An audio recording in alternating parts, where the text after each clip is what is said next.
धम्मचारी शांति प्रभु और धम्ममित्र धम्मसहायक भाई और बहनों, बहुत खुशी हो रही आप सब लोगों के बीच में आज यहाँ उपस्थित रह पाया। तो ये अच्छा अवसर मुझे दिया उसके लिए धन्यवाद। और ख़ासकर आज ये बताया जाता है कि मतलब यहाँ एक समारोह है और समारोह को ध्यान में रखते हुए ये सारी व्यवस्था एक सभागृह के जैसी करी है। तो बहुत बार ऐसा लगता है कि मतलब हम लोग इस परिसर में आने के बाद इस परिसर की वैरायटी देखते हैं, अलग अलग बातें देखते हैं। कभी इसको ध्यान साधना के रूप में देखते हैं, कभी ये चर्चा सत्र के रूप में देखते हैं, कभी एक सांस्कृतिक स्तर पे कार्यक्रम हो रहा उसके अनुसार देखते हैं, कभी बड़ी ही यानी प्रेरणादायी ऐसे शिविरों के रूप में इसको देखते हैं। तो ये बुद्ध सूर्य विहार की अपने आप में बड़ी महत्वपूर्ण गरिमा है और मुझे अक्सर ऐसे ही दिनों पे मौका मिलता है आप लोगों के साथ में बात करने का और मेरा विषय भी बड़ा ठहरा हुआ रहता है और इसलिए ऑर्गेनाइज़र को भी और तमाम लोगों को मालूम है कि यही मतलब जो कभी कार्यक्रम हो तो ऐसे आदमी को बुलाओ जो ज़्यादा बड़बड़ा करे, ज़्यादा लंबा ना खींचे प्रवचन, ताकि दूसरे कार्यक्रम हो रहे उसको असुविधा ना हो। तो मेरा एक ठहरा हुआ विषय है आज के अवसर पर और एक बौद्ध होने के नाते वो इतना सटीक नहीं है, वो इतना धम्मों के लिए इतना सटीक नहीं लगता है, क्योंकि हम सब अनित्य पे भरोसा करने वाले लोग हैं, परिवर्तन का होने पे भरोसा करने वाले लोग हैं। तो फिर से एक बार 2025 भी आएगा, 26 भी आएगा, आते रहेगा। ये कोई स्थिर नहीं है, ये कोई मतलब आज गया तो फिर कल क्या होगा ऐसा नहीं है, आते रहेगा। फिर आंकड़ा बदलेगा, सिर्फ वो नंबर बदलेंगे और दोस्तों हमारे लाइफ का भी नंबर ही बदलेगा। तो ये आते जाता वाला एक समय हमको याद दिलाने के लिए बड़ा अच्छा अवसर होता है। मगर मेरा अपना विषय ये है कि मैं समझता हूँ कि मेरे कुछ दोस्त लोग हैं, जैसे सत्यपाल जी है, बैंक मैनेजर करके रिटायर्ड हो गए और अपना जीवन पूरा अब धम्म कार्य में दे रहे हैं। ऐसे ही कुछ बैंकर्स बैठे होंगे, ऐसे ही कुछ बैंक में काम करने वाली महिलाएं भी होंगी या नहीं भी होगी या नहीं भी होंगे वो लोग, मगर हर एक के जीवन में एक बहुत महत्वपूर्ण घटना या महत्वपूर्ण कार्य उनको करना बहुत ज़रूरी होता है। और वो कार्य होता है जो हम कहेंगे ना, मतलब हमारा लेखा जोखा मालूम होना चाहिए, हमारे जेब में कितना पैसा है और मैं क्या करने वाला हूँ उस पैसे का थोड़ा अंदाज़ा आना जरूरी है। उसी तरीके से मेरी अपने उम्र का भी अंदाज़ा आना चाहिए, मेरे अपने धम्माचरण का भी अंदाज़ा आना चाहिए, मेरे आज जहाँ खड़ा हूँ और मुझे कहाँ जाना है, कौन सा मेरा स्टेशन होगा या मेरी कौन सी डेस्टिनेशन होगी, वो मुझे मालूम चाहिए। कई बार बड़े विद्वान लोगों से मुलाकात होती मेरी कलकत्ता में, और एक विद्वान से मुलाकात हो गई। वो बड़ा जवान था एकदम, फिलोसोफर, साइकोलॉजिस्ट, 2-3 डिग्रियाँ उसने ले रखी है और अंग्रेजी में बोलते बोलते उसने बोला कि आई एम वेरी फ्रस्ट्रेटेड। वो दूसरों को शांत कैसे रखना वो सिखाता है, रहना कैसे सिखाता है वो सिखाता है, यानी मानसिक रोग तज्ञ है वो। और वो मुझे बोला कि sometime I feel very frustrated. तो मैंने बोला तुम तो यार सिखा रहे हो ना ये, तुम फ्रस्ट्रेशन कैसे रहोगे? तो बोले आप नहीं होते क्या? तो मैं तो बोला ही नहीं ना, मैं तो फ्रस्ट्रेशन में ही जीता हूँ। तुम तो सिखाते हो, तुम बोल रहे हो मैं फ्रस्ट्रेशन में रहता हूँ, तो इसलिए मैंने पूछा आपको। तो कहने का मतलब है हम सारे लोग, मुझे मालूम है मैं कहाँ खड़ा हूँ, मुझे मालूम है कहाँ जाना है, मगर उसके बावजूद भी हम कंफ्यूजन में है कि यार मैं करूँगा कैसा, कहाँ जाऊँगा, ये क्यों नहीं करते, वो क्यों नहीं करते, वो ऐसा क्यों करते, वो वैसा क्यों करते, सारा उसी में मतलब ज़िंदगी जी रहे। तो मैंने पूछा उसको कि how long you will be in the same state of mind, तुम कितने समय तक ऐसे ही मानसिक अवस्था में रहने वाले हो? तो मेरे साथ में और एक मेरा अंग्रेज दोस्त था, वो बोला कि नागमित्र बहुत अच्छा सवाल पूछा तूने उसको। तो मतलब मैं भी, मेरे लिए भी पूछता हूँ कि कितने समय तक मैं ऐसा ही जीऊँ। एक समय तो होना चाहिए ना।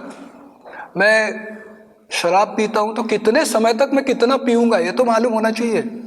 मैं कितना बुरे काम करूँ ये तो मुझे मालूम चाहिए। मैंने कितने अच्छे काम कब शुरू करना है ये तो मालूम चाहिए। जब तक मालूम नहीं होगा तो एक होता ना समंदर में जो बड़ा जहाज होता है और उसके जहाज को डायरेक्शन देने के लिए एक कप्तान होता है। वो कप्तान किसी कारणवश मर गया। मतलब मेरा एक दोस्त है प्रवीण, वो कप्तान है जहाज का।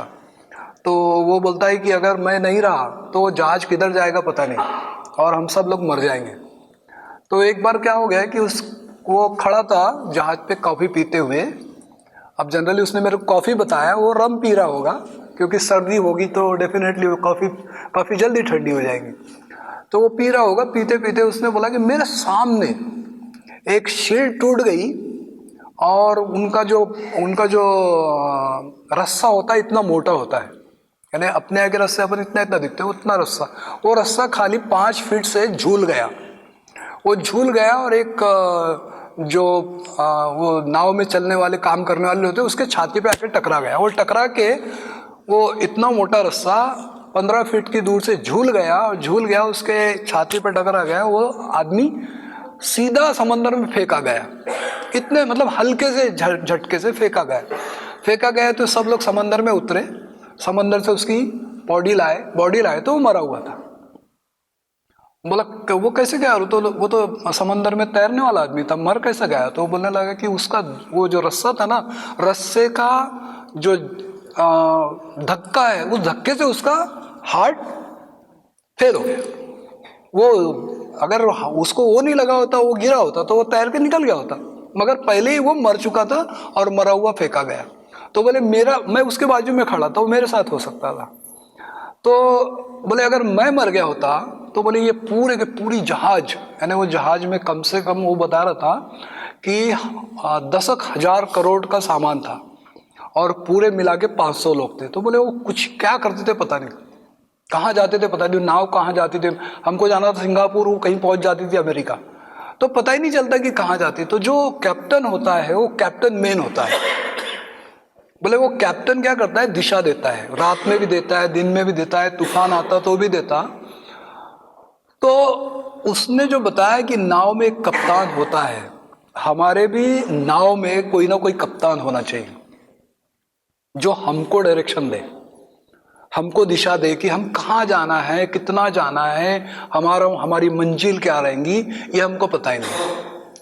और जैसा मैंने शुरुआत में कहा कि अकाउंटेंट लोग होंगे जो अपना लेखा जोखा जानते हैं, उनको भी मालूम चाहिए कि मेरे अपने जीवन का लेखा जोखा मैंने बनाना चाहिए, मूल्य मापन करना चाहिए कि मैं कितने दिनों तक क्या करूं। अभी 2023 में कुछ लोग मेरे जैसे 61 साल के हो गए होंगे, कुछ लोग 15 साल के हो गए होंगे, कुछ लोग 20 साल के हो गए होंगे, कुछ लोग 30 के हो गए होंगे, और फिर 24 में वो 62 के जैसे हो जाएंगे, कुछ और हो जाएंगे। कुछ लोगों को कोई बीमारी आ जाएंगी। यानी हमको मालूम है ये चीज़ें होने वाली है, यानी हमको हमारी क्या होने वाला है ये सबको मालूम है। और मेरे पास में अपनी क्षमता भी मालूम है कि भाई इतनी मेरे पास में एनर्जी है और इतनी मैंने अभी तक तो कमा रखा है, मगर उसका खर्चा कैसा करूं? यानी मेरे जिंदगी की जो एनर्जी है मैं उसको खर्चा कैसे करूं? ध्यान साधना में खर्चा करूं, धम्माभ्यास में खर्चा करूं, पूजा अर्चा में खर्चा करूं, बाबा साहब के ग्रंथों को पढ़ने में करूं। कुछ तो मतलब मेरा तय होना चाहिए ना, मेरा मूल्य मापन तो होना चाहिए। मैंने पिछली बार तो कुछ भी नहीं किया था यार।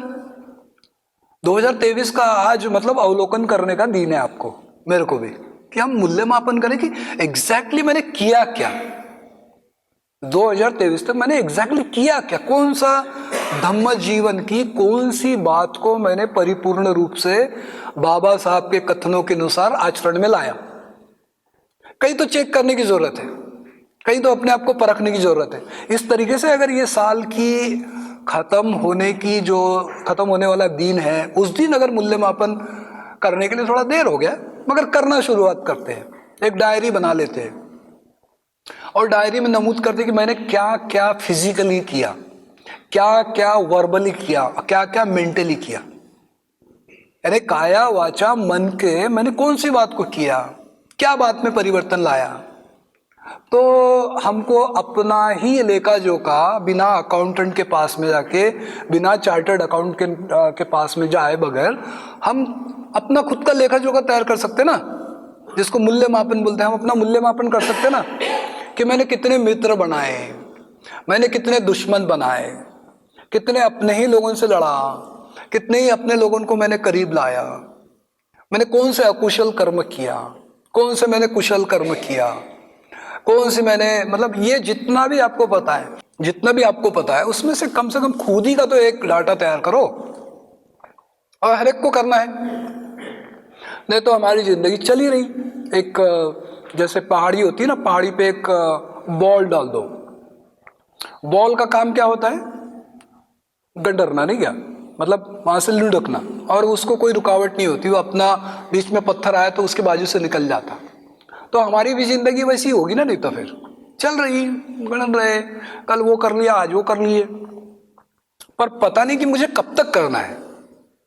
तो कहीं ना कहीं अपना मूल्य मापन हमने करने के लिए ये दिन का इस्तेमाल करना चाहिए, और एज अ बौद्ध होने के नाते ज्यादा करना चाहिए, एक बौद्ध होने के नाते और प्रभावी रूप से करना चाहिए, क्योंकि आप केवल बौद्ध नहीं है, आप बाबा साहब के अनुयायी भी है, आप दूसरे धर्मों के लोगों के प्रति संवेदनशील लोग हैं, क्योंकि हमारा जो प्रीएम्बल है, हमारी जो प्रास्ताविका है संविधान की, वो बता दें कि हम धर्मनिरपेक्ष देश में रहते हैं। इसका मतलब कोई भी धर्म का अपना जोर बता के अपनी बात को आपको मनवाने के लिए बोल सकता, क्योंकि वो भी धर्म के लिए उसका धर्म वो पूजन करता है। तो आप उसके साथ में कितने संवेदनशील रहते हैं, आप उसके साथ में कितना दोस्ताना अंदाज रख पाते हैं, आप कितना उसके साथ में ढीठ रहते हैं, कितना उससे दुश्मनी लेते हैं। तो ये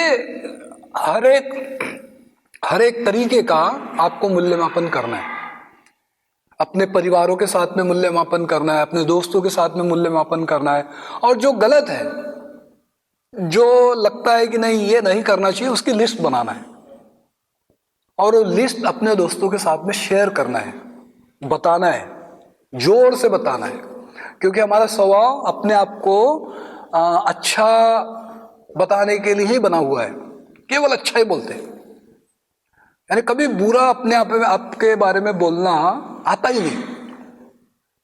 नहीं, बिल्कुल नहीं। यानी देखो, आपको मैत्री भावना अगर कभी सम्यका जी पढ़ाते होंगे तो आपको बताते होंगे मैत्री भावना में दूसरी पायरी करो, दूसरी पायरी कर लेते हैं, तीसरी पायरी करो, तीसरी भी कर लेते हैं, फिर बोलते चौथी करो। तो चौथी करने के बाद अकेले में पूछना है तो चौथी किसको लूं, मैं चौथा तो कोई है ही नहीं, दुश्मन तो कोई है ही नहीं, मेरा तो कोई शत्रु नहीं, सारे मित्र है। पर पता चलता है कि थोड़ा दूर पैदल चलने के बाद बोलते हैं नहीं वो आदमी अच्छा नहीं लगता, नहीं वो औरत अच्छी नहीं लगती, नहीं वो उनके काम अच्छे नहीं लगते। यानी हमको मालूम ही नहीं कि भाई मुझे दूसरे लोग अच्छे नहीं लगते, ये बोलने की ताकत, सब अच्छे लगते हैं, सब अच्छे हैं, मैं तो किसी को बुरा नहीं करता हूँ, मैं किसी को बुरा बोलता ही नहीं। पर धीरे धीरे पता चलता है कि कितने बुरे लोगों का एक बड़ा खेती मैंने बना रखी है, और फूल तो उगते नहीं है, केवल कांटे ही कांटे जिधर उधर बिछा के रखा हूं।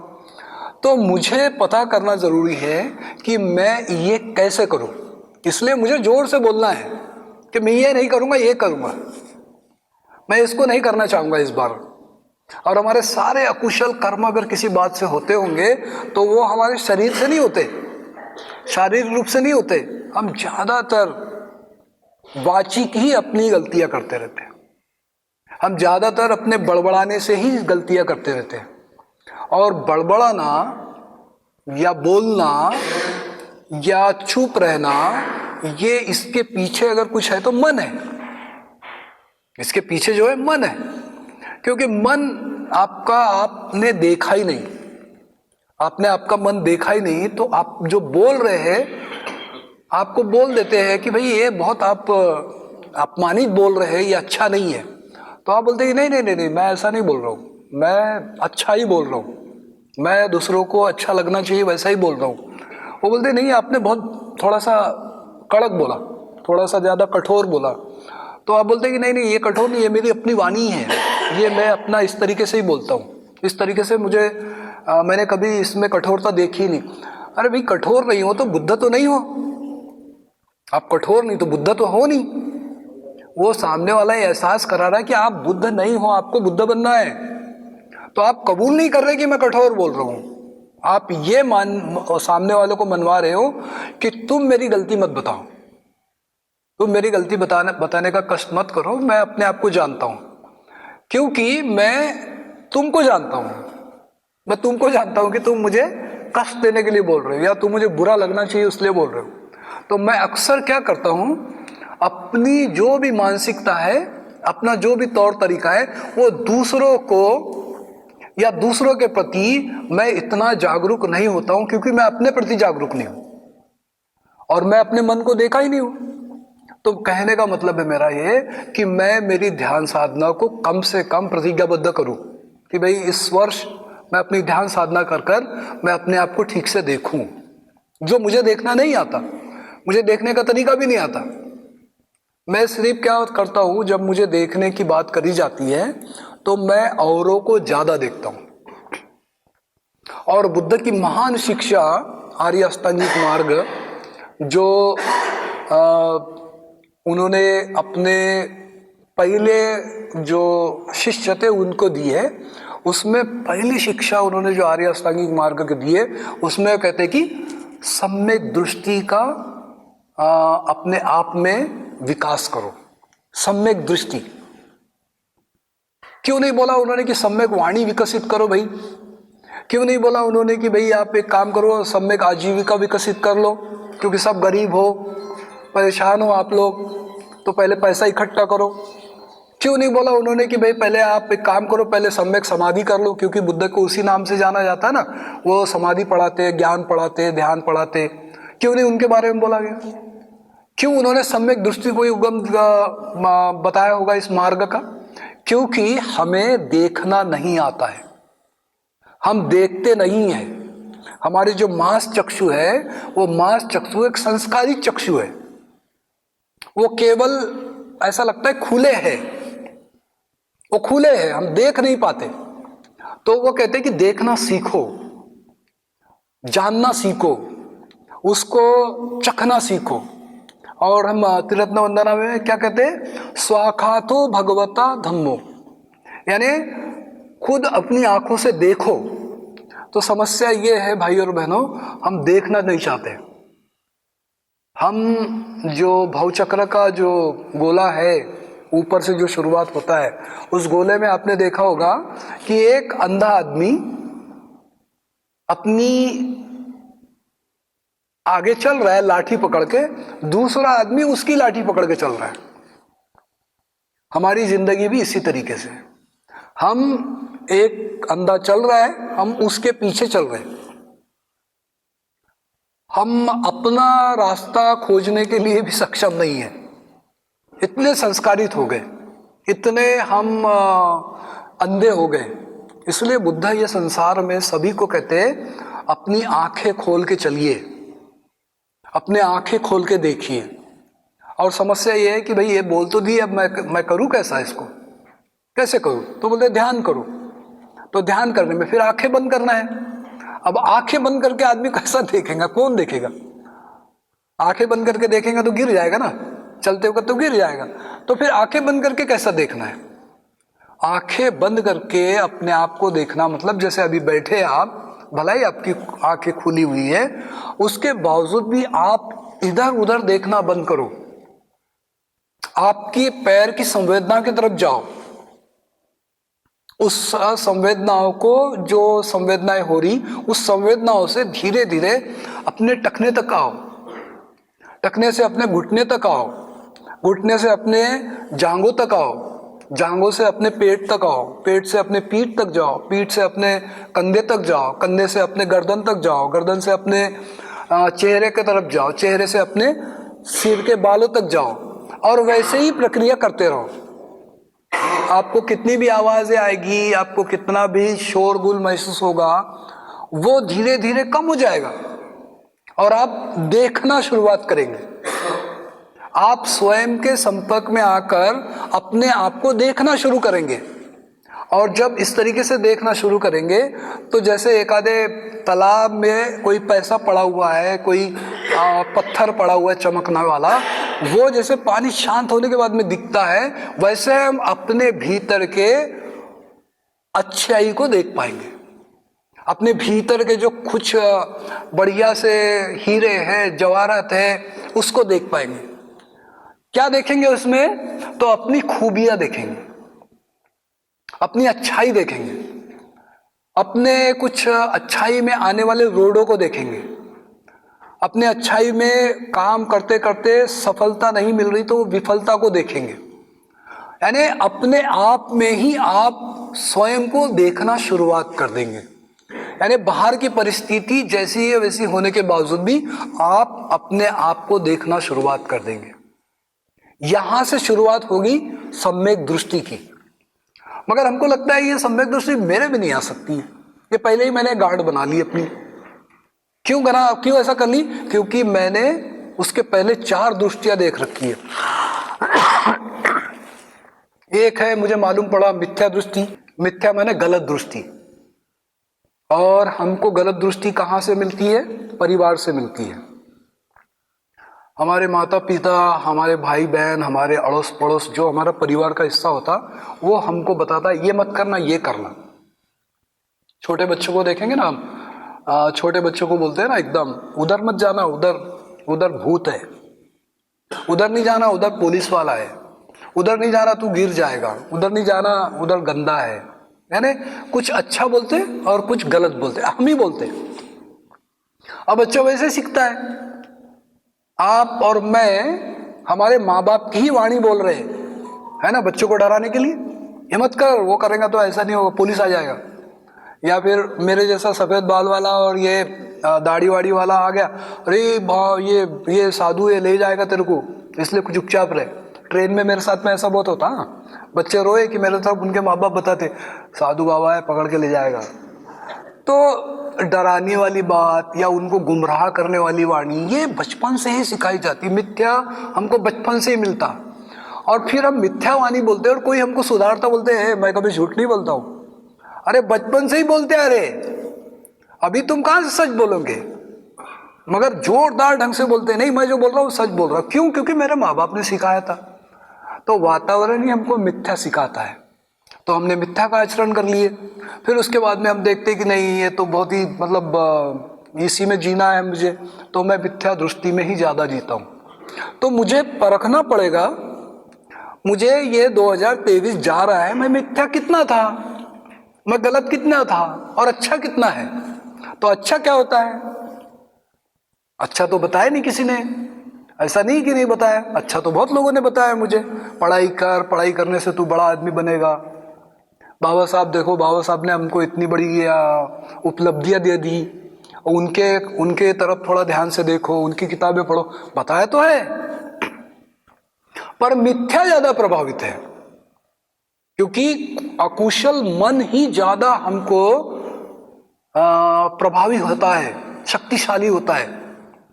अरे अकुशल सबसे ज्यादा शक्तिशाली होता है। बुद्ध भी कहते हैं, बुद्ध कहते हैं कि बुद्धत्व बहुत कमजोर है मगर अबुद्धत्व ज्यादा मजबूत है, और इसलिए बुद्ध एक है और अबुद्ध सारे हैं।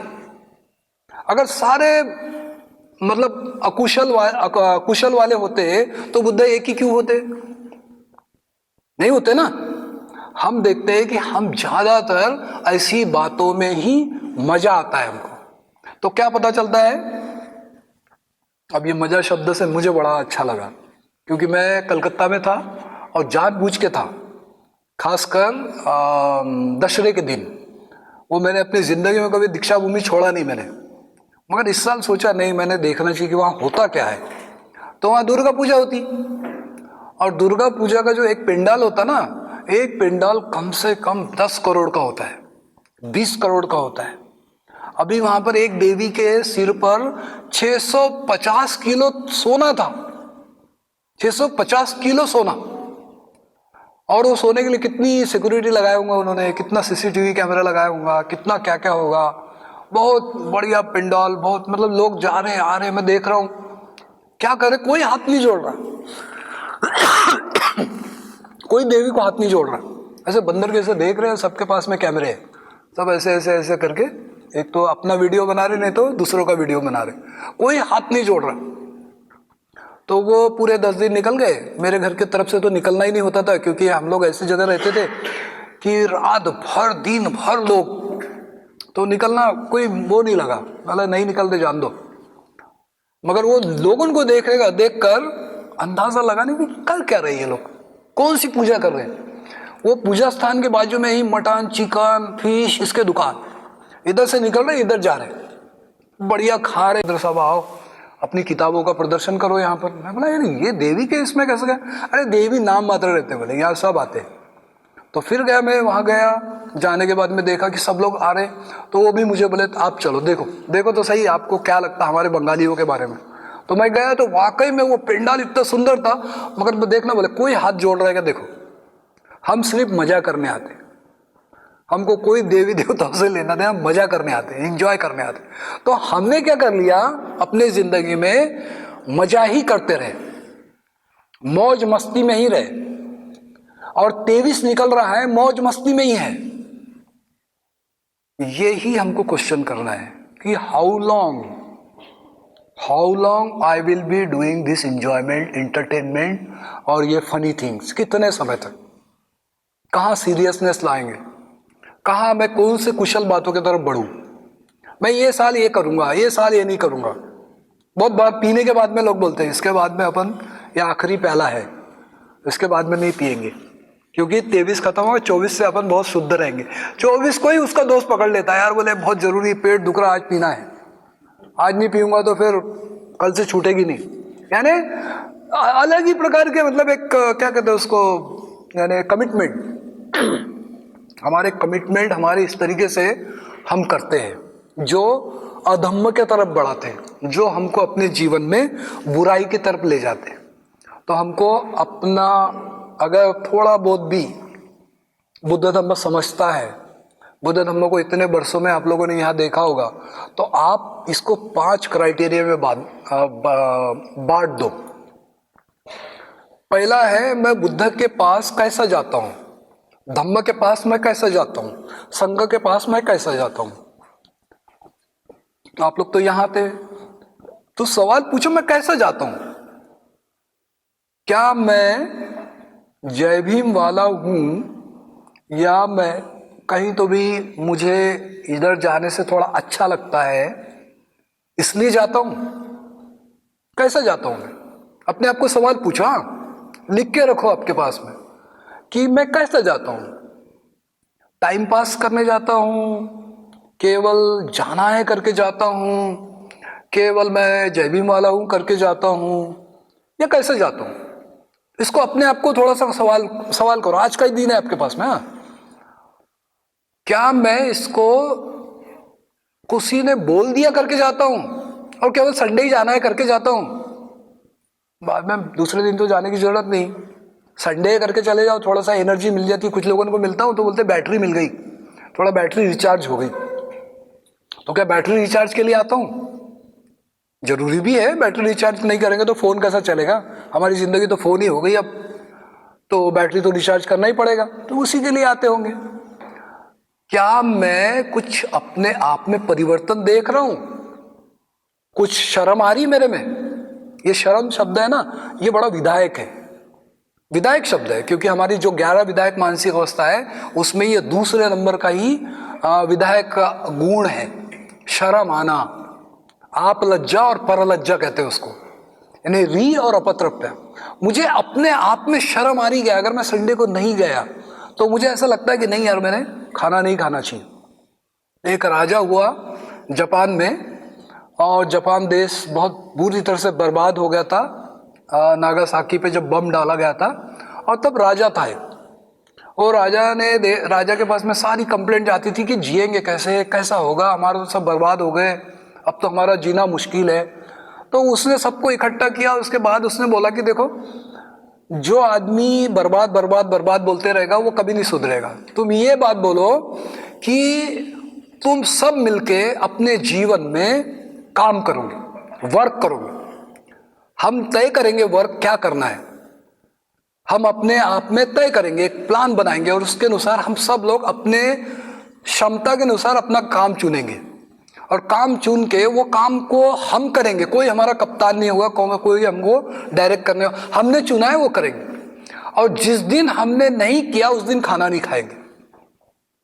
तो राजा की बात को सबने मान लिया और देश विकसित हो गया, क्योंकि उन्होंने देखा अगर मैं काम नहीं करूंगा तो मैं खाना नहीं खाऊंगा। तो उन्होंने अपने आप के सामने एक कमिटमेंट रख दिया, एक तय कर दिया, परिणाम देखा, उस परिणाम की वजह से वो बदलाव हो गया। देश सबसे ज्यादा फला फूला, सबसे ज्यादा विकसित हो गया और आज विकसित देशों में उनका नाम आता। क्यों? क्योंकि उन्होंने कमिटमेंट किया था कि एक दिन खाना नहीं खाऊंगा, अगर मैंने नहीं किया तो खाना नहीं खाऊंगा। उसी तरीके से परिणाम को देखना और परिणाम के साथ में वास्तविक देखना, रियलिटी क्वालिटी कैपेसिटी के रूप में देखना। ये रियल है, इसमें क्वालिटी है और मुझ में कैपेसिटी है कि मैं उसको करूंगा, तो वास्तविक दिखना। और फिर अंतिमता मुझे बुद्ध के पास में ही जाना है, मैं जा रहा हूं क्या ये चेक करना। यानी इसको 5 हिस्सों में बांटने के लिए शब्द भी दिए। क्या सांस्कृतिक शरण गमन कर रहा हूं? सांस्कृतिक शरण गमन मतलब मैं बौद्ध हूं, घर में पैदा हो गया हूं, घर के मेरा फलाना फलाना सरनेम है, मैं नहीं जाऊंगा तो कैसा होगा, मुझे जाना ही चाहिए। फिर घर में पूजा भी करना पड़ेगा, भिक्षु को बुलाओ, फिर ये कर लो वो कर लो, तो कल्चरली कर ली, यानी सांस्कृतिक लेवल पे कर लिए। सांस्कृतिक लेवल पे लोगों का हार्ट नहीं होता, धक्का दे देते, दिखावा होता है, दिखाने के लिए करा जाता है। दूसरा होता है टेम्पररी। टेम्पररी यानी 6 दिसंबर आ गया, 14 अप्रैल आ गया, बुद्ध जयंती आ गई, उस दिन खीर बांट दो, काम खत्म। कोई आ गया चंदा मांगने, चंदा दे दो, काम खत्म। ये हो गया टेम्पररी, तत्कालिक जिसको बोलते हैं, मतलब ऐसे ही थोड़ा हो गया हो गया। उसके बाद मैंने जो बताया परिणाम कारक, यानी परिणाम कारक मतलब आप जो कर रहे हैं वो काम से परिणाम आ रहा है क्या, यानी बदलाव हो रहा है क्या। तो मैं बदलाव में बहुत ज्यादा कड़ा होता हूं कभी कभी। ऐसे मैं बच्चों को पढ़ा रहा था, पढ़ाते पढ़ाते बोला कम से कम परिणाम तो होना चाहिए, तुम इतने सालों से बौद्ध हुए हो तो क्या परिणाम हुआ तुम्हारे में, तुम मनुष्य मूर्ति को कितने हद तक अपने से दूर कर पाए, तो क्या बदलाव किया तुमने। तो तुमने तो कोई बदलाव ही नहीं किए। भाई नाम के खातिर तो बदलाव करो। अच्छा नाम के खातिर कर लिया तो तुम्हारी गतिविधियों में तो कर लो कुछ गतिविधि, अपना महारपन तो छोड़ो। अब तो देखते हैं कि नहीं, गतिविधियों में भी नहीं छोड़ते हम, ना नामों में बदलाव। बाबा साहब ने मनुष्य मूर्ति के दहन के बाद में कुछ महिलाएं उनसे मिलने आई और वो मिलना चाहती थी। बाबा साहब बोले मैं नहीं मिलूंगा, पहले अपनी यहाँ तक जो चूड़ियां है ना वो चूड़ियां निकाल के आओ, इतना बड़ा वो टीका लगाया वो टीका बदल के आओ, अपनी साड़ियां ठीक से धुला के आओ। यानी बाबा साहब ने कंडीशन रखी, कम से कम दिखने के लिए तो बदलो, कम से कम बोलने के लिए तो बदलो, अपने वाणी तो अच्छी कर लो, कम से कम अपने जो व्यवहार है उसमें तो परिवर्तन लाओ। इससे तो तुमको पहचाना जाता ना, इससे तो पहचाना जाता ना कि तुम ये हो।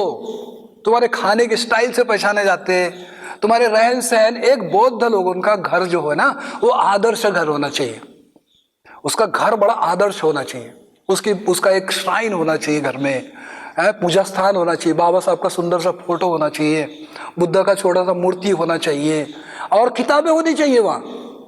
तुम्हारे कपड़े होते वहां बहुत सारे, तुम्हारे जूते भी रखे रहते बहुत सारे, क्योंकि तुमने खरीदा होता ना, तुमको दिखावा करना होता है। तुम्हारे पास में इतने बर्तन है, तुम्हारे पास में इतने अच्छे सोफे, पर वहां बुद्ध ही नहीं है, बाबा साहब ही नहीं है। तो तुमको ये परिणाम कारक परिवर्तन करना पड़ेगा जानबूझ के, ये परिवर्तन तुमको देखना पड़ेगा और यही मूल्यमापन करना है।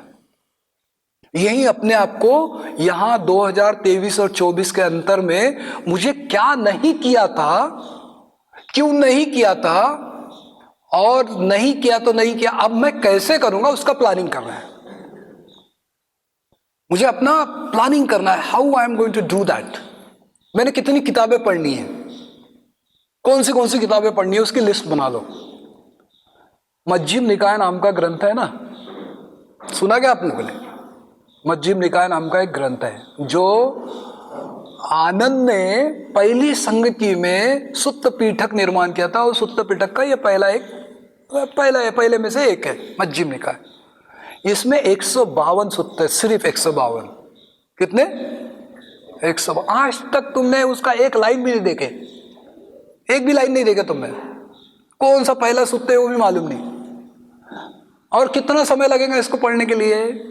152 सुत्त है, हर सुत्ता हार्डली 3 या 4 पेज का, कोई बड़े है, कोई बड़े है। कितना समय लगेगा?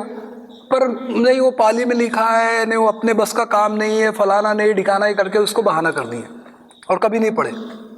उसके बाद में दिग्घ निकाय है, उसके बाद में अंगुत्तर निकाय है, यानी उसके बाद में खुद्दक पिटक है, उसके 15 ग्रंथ है ही कितने? त्रिपिटक खूब बड़ा है। किसने बोला कितना बड़ा है? जितना भी बड़ा होगा हमारा जीवन, कुछ तो हमने मूल्य मापन का, I will read this much, मैं इतना पढ़ूंगा।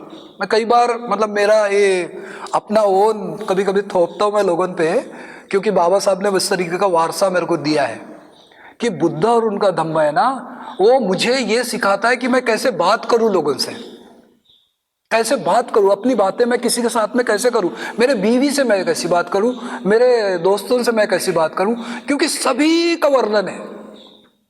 चोर से बात किए, शरीफ से बात किए, ब्राह्मण से बात किए, उन्होंने कूली से बात किए, उन्होंने वेश्या से बात किए, उन्होंने किसी ठग से बात किए, उन्होंने किसी कूली से बात करी, साथ में किसी स्वीपर से बात करी, किसी राजा से करी, किसी महाराजा से कर ली, किसी देवों से बात कर ली, किसी अनजाने आदमी से बात कर ली। यानी बात करने का भी तौर तरीका हर एक आदमी से बुद्ध का कैसा रहा वो तो सीख सकते हैं, पर नहीं, हमने अपना तरीका तय किया है, वही करेंगे। अरे वो इतना बड़ा ग्रंथ गाइड के रूप में अपने को दिया है, वो गाइडेंस है अपने लिए। तुमको नहीं आता, ट्रेनिंग तो लो। बुद्ध का गाथा अभी पठन करते वक्त समय का जी, पुरुष धम्म सारथी, ये इतना जो शब्द है पुरुष धम्म सारथी, बुद्ध ने वहां पर मैं सारथी हूं बोला। सारथी का मतलब क्या हो गया? सारथी का मतलब क्या हुआ? जो रथ चलाता है। पर वो उसको शब्द हमको समझे नहीं इतने सालों में, वो शब्दों का अर्थ भी नहीं समझा हमको, और इसीलिए ना डर लगता है, ना भय लगता है, ना कोई समस्या होती, इसलिए वो परिवर्तन नहीं हो रहा दोस्तों। इसलिए मूल्य मापन करो अपने आप का, और मूल्य मापन नहीं करेंगे तो मैं एक बार दौरे पे था छत्तीसगढ़ पे, तो एक सतनामी लोगों के कार्यक्रम में मैं भाषण दे रहा था। प्रवचन नहीं था, भाषण था, क्योंकि मुझे राजनीति भी बोलना था, मुझे समाज कार्य बोलना था, और उनके सतनाम का शब्द का भी अर्थ बताना था। तो उनको बता रहा सत्य यानी बुद्ध, बुद्ध यानी ही सत्य है, सत्य यानी बुद्ध है, ये बताते हुए तो मुझे घर पे लेके गए और उन्होंने अपने बुद्ध के चित्र बताए, ये बुद्ध है। अब उसमें दाढ़ी बड़ी हुई है, बुद्ध के चिथड़े रखे हुए हैं, तो मुझे बोले ये बुद्ध है, हमारे बुद्ध ये है। तो अगर हमने इसी बुद्ध को इसी रूप में देखने का अगर तय कर रखा है तो दूसरे बुद्ध को हम लोग नकार देंगे, यानी दिखने को ही नकार देंगे। और ऐसे ही होगा कि आगे चल के अगर हमने ये मूल्य मापन नहीं किया या हमने अपने आप को नहीं टटोला तो बाबा साहब की जगह बाबा साहब के ही जैसे दिखने वाले लोगों का फोटो लगा देंगे और बोले यही तो बाबा साहब थे, ऐसे ही दिखते थे, और हम गुमराह हो जाएंगे।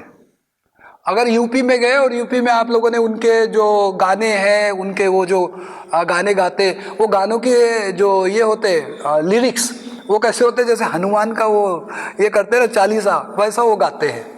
तो वो ये कैसे बदल जाएगा हमको पता नहीं चलेगा। इसलिए मूल्य मापन अपने आप में करो, दूसरों को करने के लिए मदद करो, और कोई ना कोई तय करो कि भाई आई विल डू दिस, आज से मैं ये करूंगा, और वो जोर से बोलो कि मैं ये करूंगा, तो फिर दूसरा आपको मदद करेगा। अरे कर नहीं रहा भाई, क्यों नहीं कर रहा, थोड़ा देखो इसको कर, तुमने बोला था और ये साल बोला तो बोला अगले साल मत बोलना।